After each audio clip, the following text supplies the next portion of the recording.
नमस्कार, बहुत स्वागत है आपका। आप देख रहे हैं जी मध्य प्रदेश छत्तीसगढ़। आपके साथ मैं हूं सोनाली सिंह और अब वक्त है तर्कश का। बताएंगे आपको अब तक की सभी बड़ी खबरें, दिखाएंगे वो खबरें जिनसे है आपका सीधा सरोकार, वो खबरें जिनका आप पर होगा सीधा असर। पहुंचेंगे खबरों की तह तक, तो चलिए शुरू करते हैं तर्कश तीर खबरों के।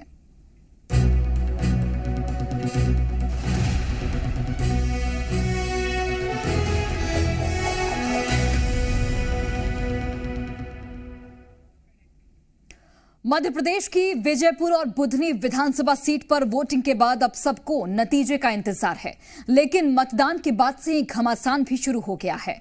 मध्य प्रदेश में उपचुनाव को लेकर सियासी पारा फिलहाल गर्म है। पीसीसी चीफ जीतू पटवारी ने उपचुनाव को लेकर बीजेपी के साथ प्रशासन पर भी निशाना साधा है।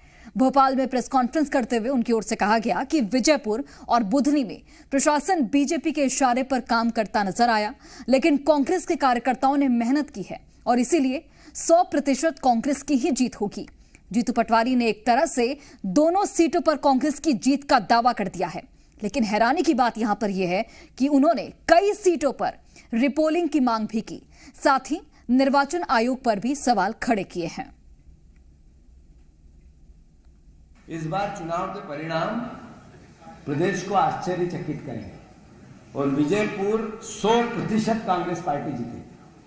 बहुत यातनाओं के बाद भी, अद्भुत यातनाओं के बाद भी कांग्रेस पार्टी जीतेगी। इस बार चुनाव के परिणाम प्रदेश को आश्चर्यचकित करेंगे और विजयपुर 100% कांग्रेस पार्टी जीतेगी।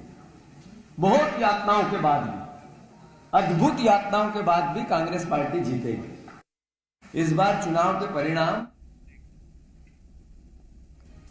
और वहीं देखिए, जीतू पटवारी पर बीजेपी ने भी पलटवार किया। बीजेपी का इस पर कहना है कि चुनाव आयोग पर सवाल खड़े करना कांग्रेस की आदत बन गई है।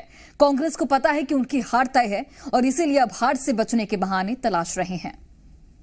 मुझे लगता है कि जितेंद्र पटवारी जी और पूरी कांग्रेस पार्टी को इस प्रकार से असत्य और झूठ बोलने के लिए क्षमा याचना करना चाहिए।